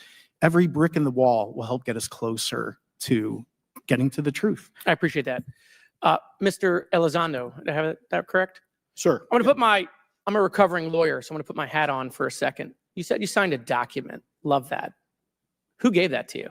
The U.S. government, sir. Okay, you have a copy of it? It is stored in a SCIF right now. I do not have possession of it. The U.S. government does. What department of the U.S. government gave you this document? I will say the Department of Defense. Unfortunately, I can't say in this forum much more than that. You specifically said the document said you can't talk about crash retrieval. Well, you can't talk about Fight Club if there's no Fight Club. Correct. Okay, I'm just making an observation. Yes, sir. So that document that you signed, that you said exists, specifically said you can't talk about crash retrieval. Correct, sir. It was a limitation on because already I'd been speaking publicly about the topic. And so the document said you can continue saying X, Y, Z, but you cannot discuss the topic. When you, give me the atmosphere of signing this document. You're in a room by yourself? I'm in a SCIF with a security officer, sir. Just one-on-one, anybody else? There may have been an assistant as well. It was in a SCIF within a Department of Defense facility. Give me your background real quick. My background is I went to school to study microbiology and immunology, entered into the U.S. Army, and after a very short stint in military intelligence, I became a counterintelligence special agent. As a civilian, later on I became a special agent in charge, running investigations in counterterrorism and counterespionage primarily, with some experience in counterinsurgency and counternarcotics. And then in 2009 timeframe, when I came back to the Pentagon after a tour with the Director of National Intelligence, I quickly became part of a program that was originally called OSAP that evolved into the program now called ATIP, which is where those videos that we now see, the Go Fast, the gimbal, the FLIR, that was part of our effort, sir. Right. So you're not some conspiracy theorist. You actually have a legitimate background. Well, sir, I'm certainly not a conspiracy theorist. I'm fact-based, just say facts. So when you're in this room, I want to paint the picture of everybody. You're in this room, you're by yourself, you're in a skiff, you're handed a document. How long is the document? It's about a page front and back. So basically you have some things they call trigraphs, which I cannot, again, talk. How long were you given to sign the document?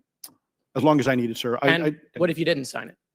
Well, I suspect there'd be repercussions. I wouldn't have access to certain information. Were you allowed to ask a lawyer, or weren't allowed to ask for a lawyer to review the document? It wasn't an option, but they probably wouldn't have allowed me to, because the document itself was pretty explicit about you have to be, wait, putting me in an interest. Let me try to thread the needle here.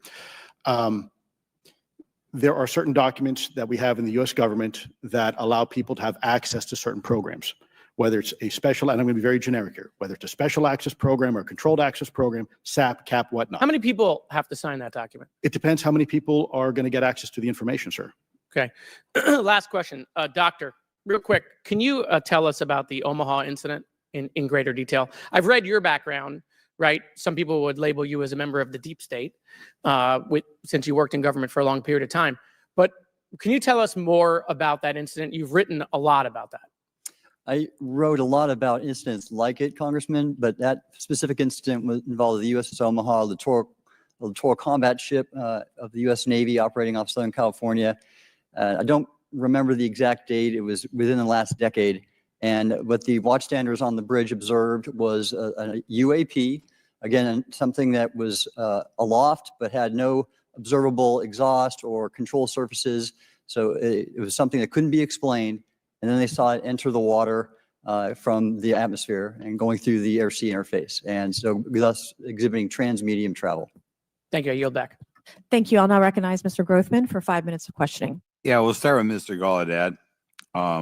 During a previous UAP hearing, Navy Commander David Fravor discussed the TikTok object engaged in 2004. You familiar with the incident, the TikTok incident? Yes, sir.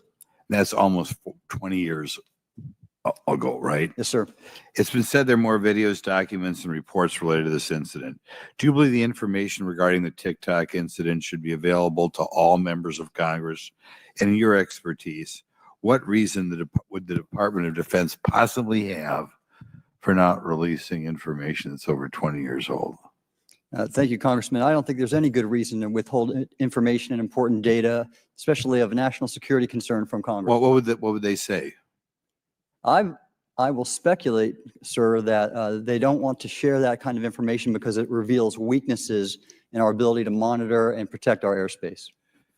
Okay. In your written testimony, you claim last year's UAP hearing before this oversight committee confirmed that UAP-related information is, well, it's not only being withheld, but that elements of the government are engaging in a disinformation campaign to include personal attacks designed to discredit UAP whistleblowers. Could you elaborate on that statement a little? Yes, sir. Earlier this year, I met with the DoD's All-Domain Anomaly Resolution Office, and what I thought would be a 90-minute meeting just to meet with leadership turned out to be an hours-long influence operation on me, where they attempted to convince me of the validity of the very flawed and error-ridden historical records report. In addition, they tried to have me question very valid UAP reports like the Tic Tac incident, and even coming to stating possibly that the Tic Tac was American technology. And then, of course, if you ask David Fravor or Alex Dietrich, the two witnesses, they were convinced it was otherwise. And then, and they also cast discredit on various UAP whistleblowers and witnesses to question their validity and credibility as witnesses. Okay. We'll go to Mr. Elizondo. Hope I got that right, or not at least Close not enough, that sir. You're familiar with the recent drone incursion over Langley Air Force Base? Yes, sir. The owners of these drones remain unclear. The U.S. military has not been able to give us in Congress an answer. Given your experience with the Department of Defense and the intelligence community, how frequently are UAP sightings over military installations? And secondly, I suppose hypothetically, you could have incursions over just say regular airports. Is it obvious these incursions are more likely over military facilities than just a random airport out there? Yes, sir. There's definitely enough data to suggest that there is certainly some sort of relationship between sensitive U.S. military installations, also some of our nuclear equities, and also some of our Department of Energy sites. There is a long historical record that some of your colleagues may have documentation that demonstrates this. This is not a new trend. This has been going on for decades, and that information has been obfuscated, unfortunately, from folks like you in this committee. And I think that's problematic because ultimately, at the end of the day, we have a significant situation here. We have something that can enter into U.S. airspace completely with no attribution. And how long has this been going on? Sir, decades. And there's information that will hopefully be entered into the Can you record. think of any possible reason why they can't release any information they have on something, say, 15 or 20 years old? Sir, if I could echo my colleague here, Admiral Gallaudet, I think one of the big issues that we have in the intelligence community, Department of Defense, is we don't want to broadcast any potential vulnerabilities or weaknesses in our national defense systems or on intelligence collection platforms. Therefore, when you have a conversation where you address a problem for which there is no solution, it makes that a very uncomfortable conversation to have. Okay, we'll switch to Mr. Schellenberger. The primary reason you're here today is because you published an article on the news publication that you own called Public, right? Alleging that a new unnamed government whistleblower has come forward asserting that a highly classified program exists dedicated to recovery and reverse engineering of UAP technologies. What can you give us what specific evidence you have or that your source provided you to substantiate the claims about the existence of the Immaculate Constellation program? Well, you have the report in front of you now, so you can see it for yourself. I checked the report and I did not find it based on existing cases. It was new cases for me. I hadn't found anybody. So that answered for me that it was not obviously circular reporting, which is one of the big concerns in this space. I also had the name of the program confirmed by more than one additional source. So yeah, and then of course I checked to make sure that the source was who they claimed to be. Okay. I should also say that when I said before it was this database, it is a much broader program than that. It also includes human intelligence, and then, as you mentioned, the retrieval and the any knowledge of what country these things originated in? No, I have no idea. Okay. Okay, I will now recognize Mr. Burchett for 5 minutes of questions. Thank you, Chair Lady. I request unanimous consent to enter into the record documents provided to us regarding legacy UAP programs and psychological operations. Lou Elizondo. So ordered. I also want to thank my buddy Jeremy Corbell for providing us documents and access to some whistleblowers. Mr. Elizondo, what is your last position with the federal government? Sir, I was the Director of National Program Special Management Staff, managing a White House Special Access Program on behalf of the National Security Council. How would you characterize UAPs? An enigma, sir, and a frustration. We're talking about technologies that can outperform anything we have in our inventory. And if this was an adversarial technology, this would be an intelligence failure eclipsing that of 9/11 by an order of magnitude. Are there classified Department of Defense materials related to UAPs that you believe could be safely disclosed to the public without compromising national security?